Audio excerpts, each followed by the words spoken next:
It was supposed to be one of those perfect Sundays. The kind of day where the world feels lighter. The sun was out. A soft breeze carried the smell of grilled burgers through the neighborhood. And kids darted across lawns with popsicles dripping down their hands. Their laughter echoed like music, mixing with the chatter of neighbors, enjoying a rare afternoon without stress. In our backyard, a long wooden table was covered with food, homemade potato salad, corn on the cob, juicy steaks waiting for the grill. My wife, Sarah, glowing at 7 months pregnant, sat in a chair beneath the shade of a patio umbrella, sipping lemonade. She had that tired but happy look that only expectant mothers carry, one hand resting gently on her belly.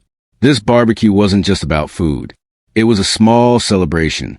Our friends had been asking for weeks to gather before the baby arrived, and today felt like the right time. No fancy decorations, no big speeches, just good food, laughter, and a chance to breathe before life got even busier. And for a while, it really did feel perfect. Neighbors mingled. Kids played tag. Someone brought a guitar and strummed a soft tune. I remember thinking, this is what life should be like. But peace never lasts long when you live under the shadow of the HOA. And especially not when Karen is around. Now, if you've never lived in a neighborhood with someone like Karen, let me paint the picture. She wasn't just an HOA president. She was a dictator of the cul-de-sac, a woman who treated community rules like they were federal law. Too many garden gnomes on your lawn? Karen would send a fine. Left your trash cans out for an extra hour? Karen would knock on your door. Even the wrong shade of curtains could spark one of her infamous letters. But the worst part wasn't her obsession with rules. It was the way she enjoyed enforcing them.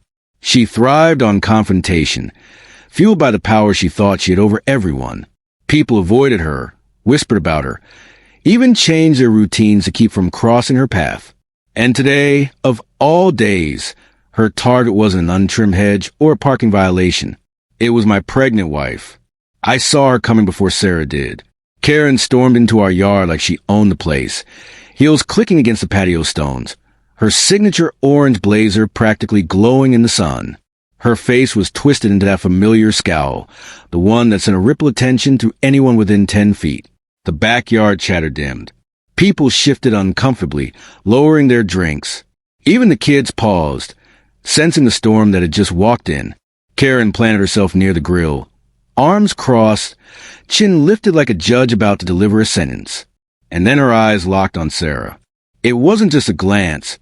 It was a glare, sharp, cold, dripping with disapproval. She looked at my wife, 7 months pregnant and resting quietly, as if she were some kind of criminal caught in the act. You can't host this barbecue without HOA permission. Karen screeched, her voice cutting through the air like nails on a chalkboard. Heads turned. Forks froze mid-bite. The air grew heavy with silence. Sarah blinked, startled. She tried to sit up straighter, one hand bracing against the arm of her chair. Karen, it's just a family barbecue. We're not disturbing anyone. Karen cut her off with a sharp wave of her hand. Don't you lecture me. The rules are clear. Any gathering over 6 people requires HOA approval. And I don't see a form submitted from you. I could see Sarah's lip tremble, not from fear exactly, but from sheer disbelief. She was exhausted from the pregnancy, craving peace, and here was Karen, attacking her in her own backyard during what was supposed to be a joyful day. Someone near the fence muttered under their breath, "Oh, come on," but nobody dared say more. Karen wasn't finished. She jabbed a finger toward Sarah, her voice rising even higher. And don't think being pregnant gives you special treatment. Rules are rules. You don't get to break them just because you're having a baby. The crowd gasped. A couple of neighbors exchanged shocked looks. One woman shook her head in disgust. My fists clenched at my sides. I felt a fire building in my chest. This wasn't just about some imaginary rule anymore. This was about respect, or rather, Karen's complete lack of it. She had marched into my yard, singled out my wife, and spoken to her with cruelty in front of everyone. I stepped closer, ready to intervene, but Sarah raised a hand gently, trying to defuse the situation. "Karen, please. We're not hurting anyone. It's just a few friends and family." But Karen's eyes narrowed, and she leaned in, her voice dropping low, almost a growl. You think the rules don't apply to you? You think just because you're expecting, people will pity you? Not in my neighborhood. The words hit like poison. Sarah recoiled slightly, her hand instinctively moving to protect her stomach. I saw tears prick at the corner of her eyes, not from weakness, but from the sheer stress Karen was pouring onto her. That was the moment the barbecue stopped feeling like a celebration. The warm air turned suffocating. The smell of grilled food suddenly seemed bitter. And every single person in that yard knew. They had just witnessed Karen cross a line that could never be uncrossed. And yet, Karen stood there, chest puffed out, convinced she was untouchable. What she didn't know was that she had just awakened the wrong man's wrath. Because this wasn't just any husband she was dealing with. This was me. And she had no idea who I really was at first. Sarah tried to stay calm. That was always her nature. Measured, gentle, never looking for conflict. Even now, with the heat of Karen's glare burning into her, she drew in a shaky breath and said softly, "It's just a small gathering with friends, Karen. We're not disturbing anyone." Her voice was polite, steady, the kind of response that might have calmed a reasonable person. But Karen wasn't reasonable. Her lips curled into a sneer, and she took a deliberate step closer. "Don't you tell me what is or isn't disturbing. I've been running this neighborhood for 10 years, and I know when someone is breaking the rules. You think you're special? You think being pregnant gives you some kind of free pass?" She jabbed her finger towards Sarah, so close that the tip nearly touched my wife's nose. The tension in the air snapped like a live wire. I could see Sarah's chest rise and fall quickly, her hand instinctively pressing against her belly as though to shield our baby from Karen's venom. Then, before anyone could process what was happening, Karen did the unthinkable. She shoved Sarah. It wasn't a playful bump or an accidental nudge. It was a hard, deliberate push, driven by arrogance and malice. My wife, 7 months pregnant, staggered backward with a gasp. The entire yard froze. The cheerful crackle of the grill suddenly sounded too loud. A burger hissed in the flames, the only sound in a silence so heavy it crushed the air. Children stopped playing mid-laugh. Neighbors gripped their drinks tighter, eyes wide with disbelief that my heart plummeted. In that split second, 1,000 fears screamed through my mind. What if she falls? What if she loses her balance? What if she hits the ground? I lunged forward, catching Sarah just as she steadied herself against the chair behind her. She hadn't fallen, thank God, but her face was pale. Her eyes were wide with terror, her hands trembling as she clutched her belly. "Sarah, are you okay?" I whispered frantically, my hand on her arm, scanning her for any sign of pain. She nodded faintly, but her lips quivered, holding back tears. I think so," she murmured. Rage surged through me, hot and unstoppable. My chest burned as though a fire had been lit inside me. Every instinct screamed to protect her, not just from physical harm, but from the humiliation Karen had just inflicted in front of an entire crowd. And then, unbelievably, Karen smirked.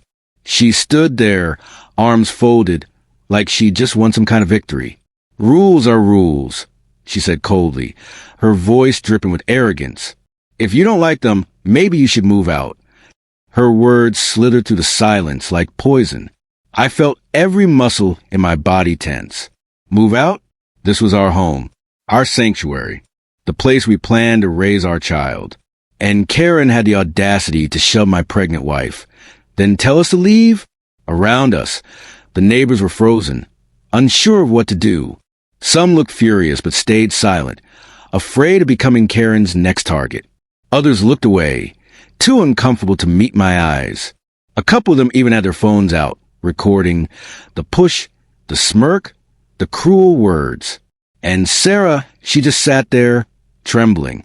She had always been strong, always kept her composure, even when people were cruel. But this wasn't just another rude encounter. This was an assault, an attack.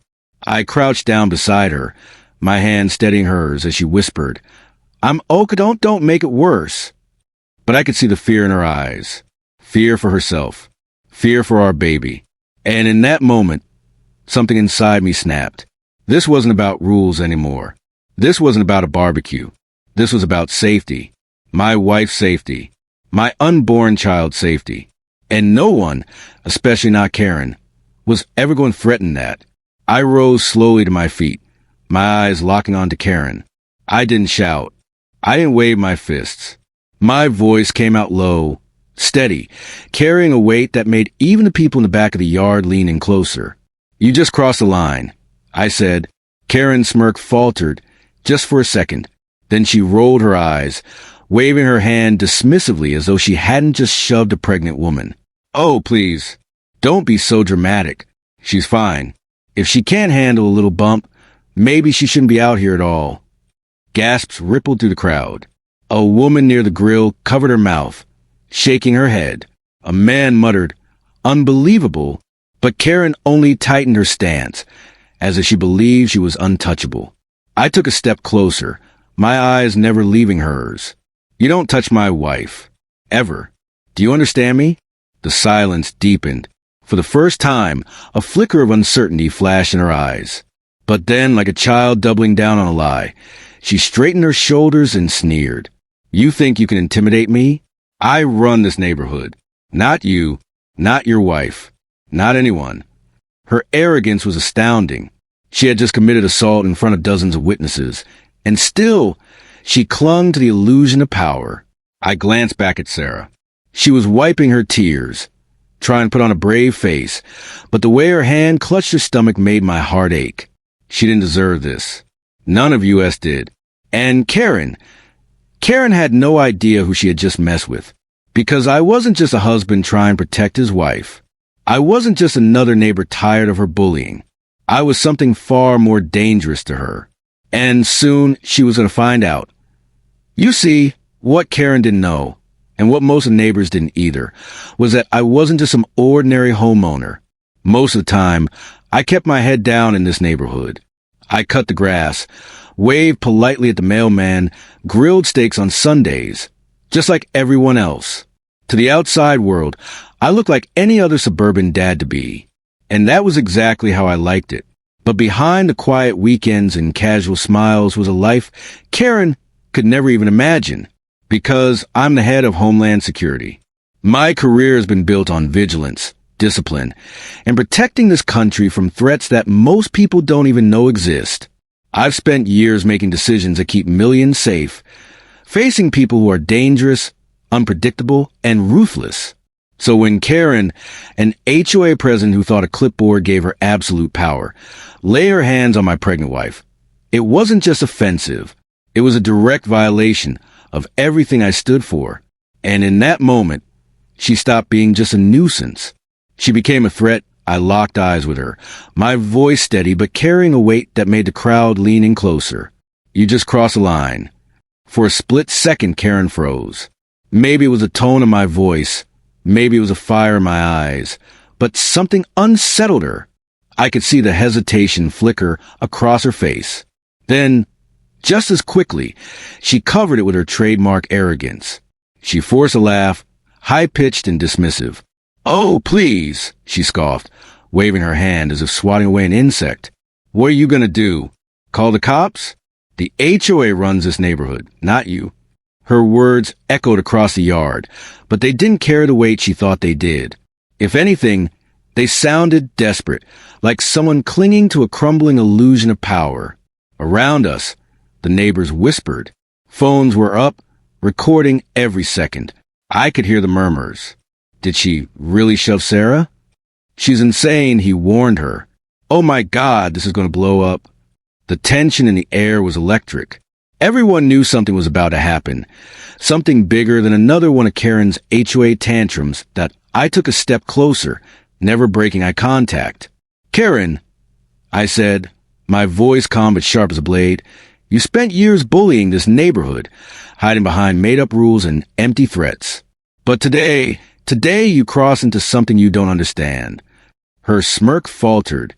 WH, what are you talking about? I let the silence hang for a moment, making sure every single person felt it. Then I leaned just slightly closer, my tone dropping into the kind of authority I usually reserve for classified briefings. I'm not just some guy flipping burgers in the backyard. I'm the head of Homeland Security. And you just assaulted my pregnant wife in front of witnesses. The crowd collectively gasped. A couple of people audibly said, "No way." Phone zoomed in, captured her face as the color drained from it. Karen blinked rapidly, her bravado crumbling. "Why, you're lying. That's ridiculous. If you were someone important, why would you live here?" I almost laughed at the absurdity of her question. Power to her meant money, giant houses, flashy cars. She couldn't understand that real strength wasn't about appearances. It was about responsibility. It was about standing between danger and the people you love. But I didn't laugh. I stayed deadly serious. I live here because I value family. Because I wanted peace for my wife and our child. But people like you, I gestured toward Sarah, still trembling in her chair. People like you turned peace into fear. And that ends now. The neighbors were wide-eyed, glued to the scene. Some even nodded, silently agreeing. You could almost feel the collective relief. Finally, someone was standing up to her. Karen's voice shook as she tried to gather herself. "Why, you can't threaten me. The HOA has rules. I'm in charge here." I stepped even closer, my voice dropping into a growl, so only she and the nearest neighbors could hear. "Not anymore." The words hit her harder than any shove could. She stammered, looking around desperately, as though searching for backup. But the neighbors who used to bow their heads to her now just stared, recording, whispering. Not one person stepped forward to defend her. For the first time since I'd known her, Karen looked small. And yet even then, she had no idea how wrong she was about what would happen next.